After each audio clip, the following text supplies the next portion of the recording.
Welcome back to Top of Mind. Today we are doing another Q&A episode. Our Q&A episodes are all about answering your questions about personal branding, social media and marketing. We try and answer every question that comes through to us. We get questions through DMs, we get questions through emails, we get questions from our clients.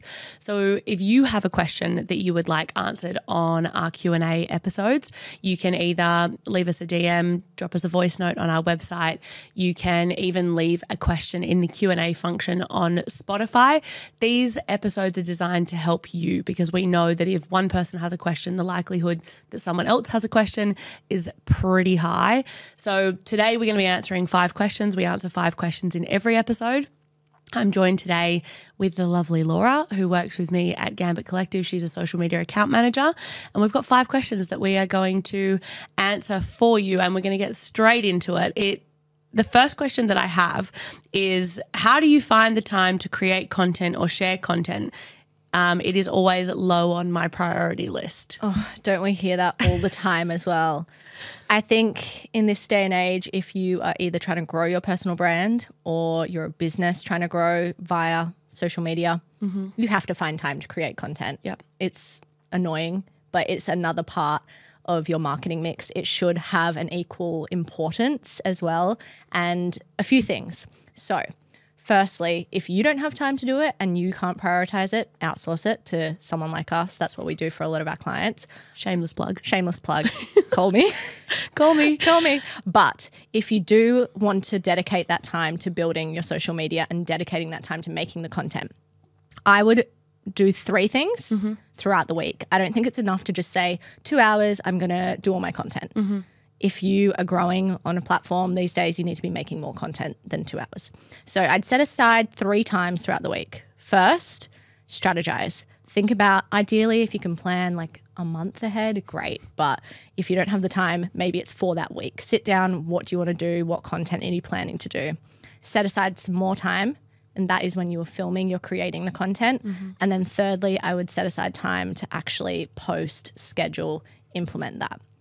Actually, I'm going to add one more. Fourth, I would also set aside time to be engaging. So commenting on anyone that comments on your post, replying to DMs, because that is what's going to build community.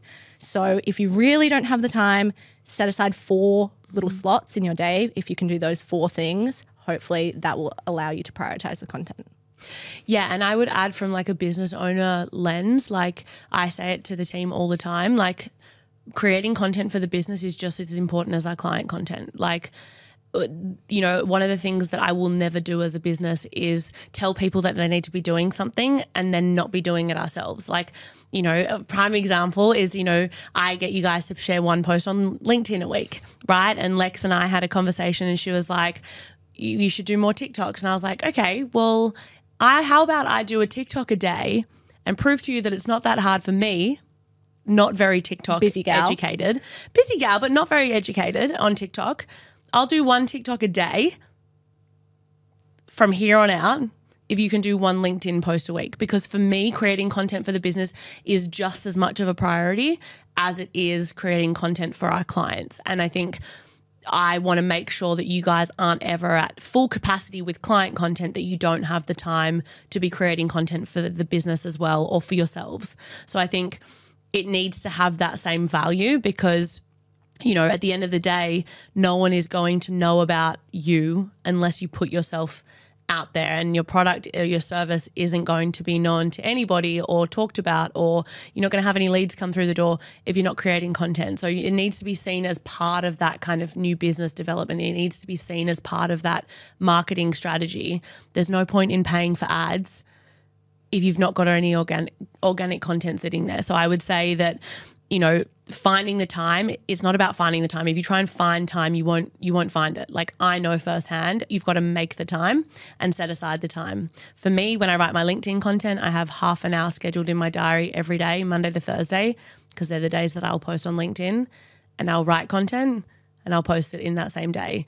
And I'm making the time to do that. And it's the same with, you know, when we shoot TikTok content, it's like you guys block out time in my diary to do it. And it won't ever be something that I'm like, I don't have the time for. Like, I might sit there and be like, okay, do we really need to do like an hour? But like it's important. So I'm glad that you guys put it in my diary. And I think that, if you don't have the time, find someone to help you create time or help you make it more efficient, outsource it, or just start scheduling it as part of your week, as part of your working week. If you love this episode, help us to grow and reach more people by hitting the subscribe button and leaving a review. And I think once you start showing up consistently and once you do put the effort into making the time, you actually see the results come through, whether that's your engagements going up, your views are going up, purchases are going up through your online store, or people are just commenting saying, oh, I've seen your content, I like it, or I want to work with you. So it's just about setting aside that time and making sure you do it like you would do any other kind of task in your business. Absolutely. On to the next. Oh, this one pains me. I'm thinking about taking out a loan to get this website off the ground. Do you think websites are crucial for business success? Honestly, like this came from a new client of ours recently, and it honestly makes my eyes twitch. One of the reasons that I started the business was because there was so much dishonesty in the advertising and marketing space. And, you know, I say it all the time, is that you only have to know 1% more than the person you're dealing with, and you can be considered an expert, which can very easily be something that people take advantage of. Do I think that you need to take out a loan to build a website? Absolutely not. There are so many other things. When I started my business, I built my website myself. I have never had a web developer look at it. I've built it myself and then continued to build on it as the business has grown. When I started, I built a single page that allowed people to see what it was that I did and allowed people to contact me, fill in a form or get my contact details. And when you start, you have to understand that a website, you know, if you're selling a product online, it's the same as when we started Spicy Boy, which is our e-com business. It's spicy, like crispy chili oil. And when we started with a really, really simple website that allowed us to upload products to a Shopify site and sell. And then once you get more money coming into the business, then you can upgrade that website. And I think so many people think that they've got to start with all the bells and whistles, but we've spoken about it before. But looking at the minimum viable product, what do you need in order to start generating cash that then can start going back into the business so that you're not in the red for an extended period of time before you even start making money. So my suggestion for that would be any business owner that's looking to invest substantially in something, it's like, do you actually need it to start your podcast, to start your product or to start your business or to start your service?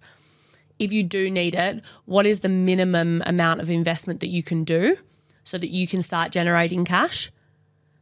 Then reinvest the cash that you do earn back into the business to build it instead of taking out a loan to do it. Because, you know, a similar question I get quite often about apps.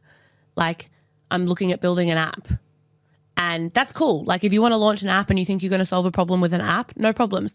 But build a web app first. It's a lot cheaper.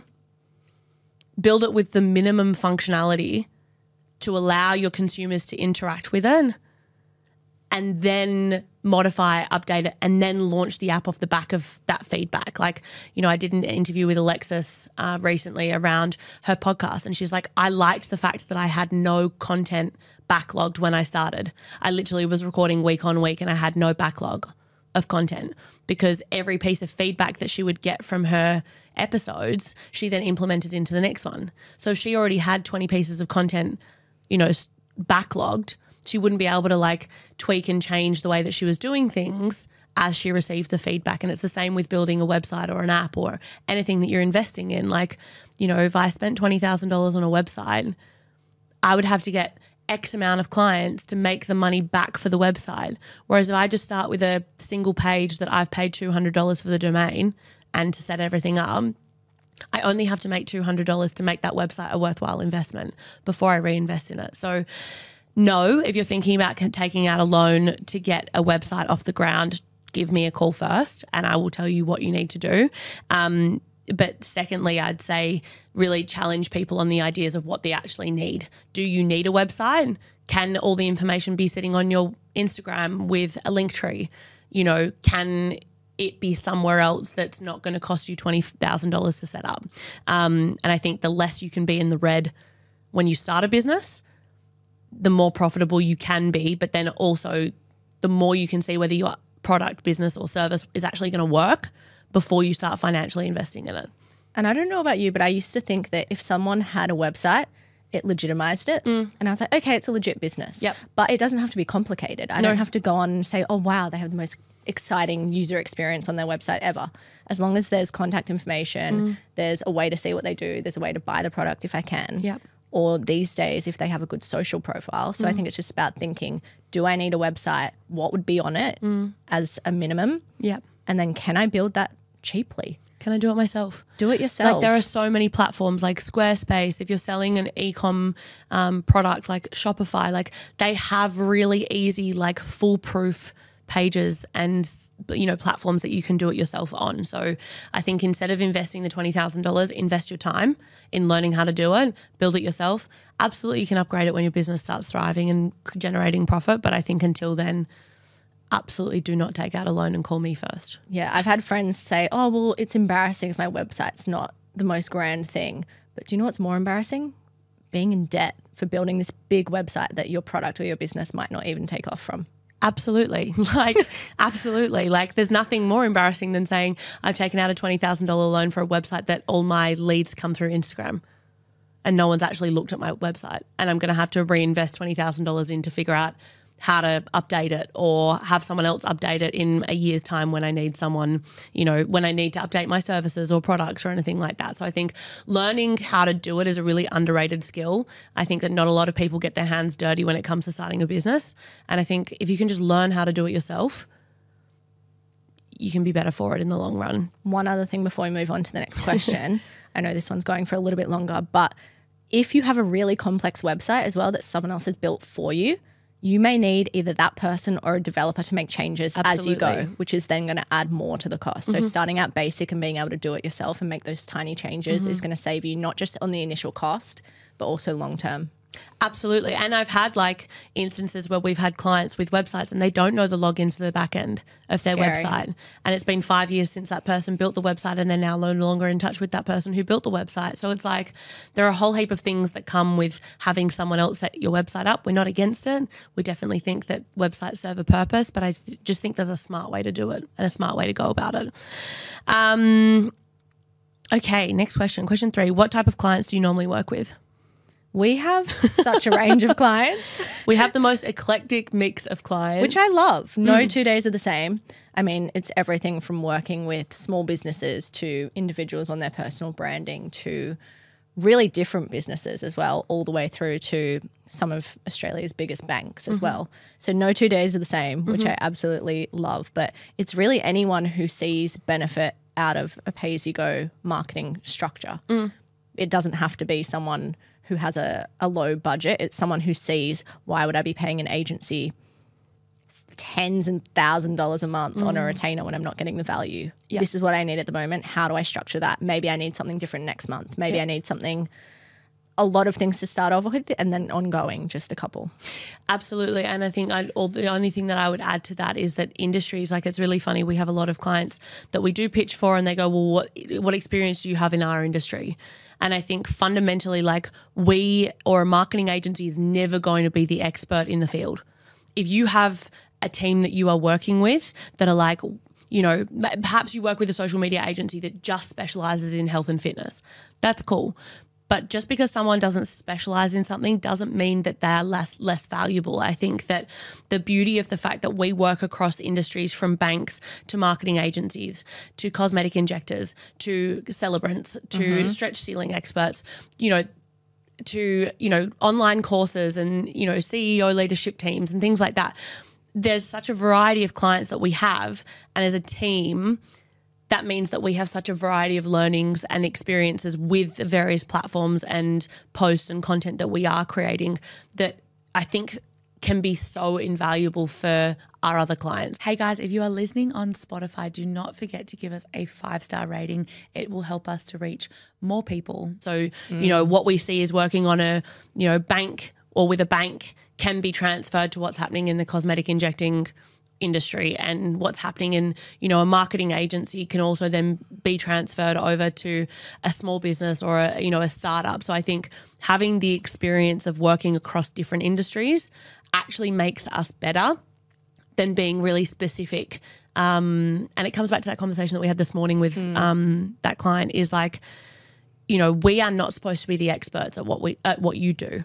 Like, you're the expert. We're helping you amplify what that is. So it's like, we will always rely on you to show us what it is or tell us what it is that your audience might want. We can absolutely look at the stuff that performs best and the metrics and the data and, you know, what people are, what's trending, what, you know, all of that.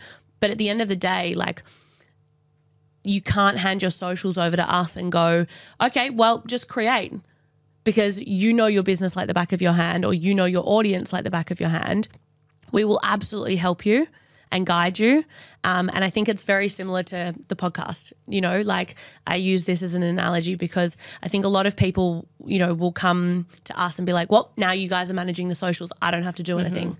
And it's very similar to the podcast here. It's like, yes, I've got a team doing production.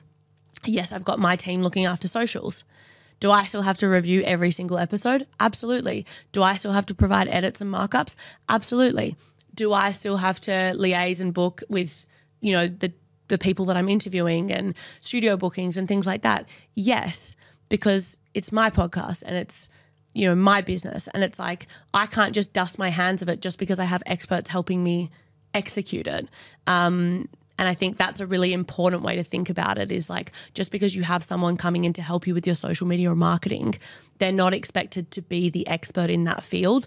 They're expected to amplify and create a strategy to help you reach more people or help you target a specific audience. Completely. And like you said, rather than having kind of a rinse and repeat, we do this for every single client because they're in the same industry and we know it works. We think about what worked for this client. How can I apply that in a different way to a different industry? Yep. So I prefer it as kind of an employee and a marketer because it challenges you to think a little bit more creatively and think about what is that individual problem of that business and how can we use everything we know about marketing to solve that, not just what we do every single time we have a different client come in because we know the industry so well. This is what works. This is what we've always done. Yeah. And I think to that point, like, you know, and I see it with the health and fitness industry. You know, I spent a long time in it myself. And I think that, you know, if you just have an echo chamber of people doing the same content all the time and the same trends and, oh, this person did this, but you haven't looked outside of your industry and being like, what is everyone else doing? You're just going to create this echo chamber of sameness. And instead, you know, if you look at what Porsche are doing, or you look at, you know, what a fashion brand is doing, and you're like, actually, I could learn something from that, or I could implement that into what I'm doing. And I think far too often people need to just zoom out a little bit and see what else is going on and take inspiration from other industries. Agreed, completely. All right, next question. Question 4. Flying through this. We are. I'm looking to start a business. Where do I start with marketing it? I'm looking to start a business. Don't do it. No, I'm joking. Look, I think there's 2 things that I want to say. Starting a business, like I joke about it all the time, don't do it, because I think there's a huge misconception with owning a business. I think there's a massive amount of glamorization when it comes to owning a business and running a business. I think people think that they can own a business and have more work-life balance, which is a complete and utter myth. I think also people think that they can start their own business to just focus on what they enjoy doing, which I think as you can absolutely do initially, but as your business scales, you actually do less of what you started the business enjoying or loving, and more kind of people management and organizational management and new business development and things like that, depending on obviously what industry you're in. So really think about why you want to start a business before you do it is my number one piece of advice. But when it comes to marketing it, I think it's the same point around that minimum viable product. Like, where is your audience? Where can you communicate with them? How can you consistently communicate with them? And what can you do for free? Like, there are so many things like LinkedIn, Instagram, TikTok that you can do for free. You can record content yourself. You can write content yourself. You do not need a videographer, photographer, or copywriter to do that for you. So I think there's power in consistency when it comes to marketing, and it doesn't really matter about the quality. It matters in terms of the consistency and the quantity in terms of how you're turning up initially. So I would say when it comes to marketing your business, find where your audience are. If your audience is on TikTok or they're, if they're a Gen Z audience, they'll likely be on TikTok. So perhaps get on TikTok and start talking about your product there. If it's a B2B business or a B2C business and you're looking at targeting professionals or people kind of, in that business mindset, like look at LinkedIn, for example. Like I think target your audience where they are, can start to create consistent content. And then as you start to get kind of your head around creating consistent content, then start to go, okay, cool. What can I be sharing? What social proof can I be sharing? What proof can I share that, what I'm doing actually works or what we do actually works? And then just repeat until it takes off. Like when I started my business, I had 3 clients that I started with and it was like 3 days worth of work max. But you bet I was posting Monday, Tuesday, Wednesday, Thursday, being like, these are all the things that I'm working on. And I was working on all of them, but I was talking about them all the time that it seemed like I was working on a lot more, right? And I think naturally when people see you doing a lot, people are going, oh, she's good at what she does, or she knows what she's talking about, or she's always talking about it. Therefore, people, must trust her, must like her, must know her. So I do think that when it comes to marketing your business, consistency wins all the time. Just turning up. Start and just turn up. Agreed. I don't think you need the big ad campaigns to be running meta ads, to be buying a billboard. Like that's just silly. If you're starting a business, focus on what you can do for free, like you said, and focus on where your attention needs to be. Yep. If you're starting a business, marketing probably isn't, you need to actually make the product or the service, find new clients, manage the books. Marketing is something that you can do for free. You can do it well, you can create content, and then you can branch out. Then you can talk to someone for strategy advice. Then as you grow, you can again use that social proof. But yeah, don't think that you need to have this perfect marketing plan. Just start thinking about creative ways that you can find your audience, and that's it. Yeah. And I start and figure it out along the way. Or listen to the podcast. Knowing your brand message, like what are you wanting? Like what is the one thing that if someone was to look at your social media that you want them to leave with, at the end of the day, like I was like, all I want people to know that I do is I have a structure that is different to any other agency that exists in Australia. It's a pay-as-you-go structure. You pay for what you need when you need it, and that's it. So I double down on talking about that all the time. And even still now, like that's something that is consistent through everything that we talk about, and that's the thing that sets us apart. Like at the end of the day, everyone can create content. Everyone can manage social media. Everyone can create a marketing campaign.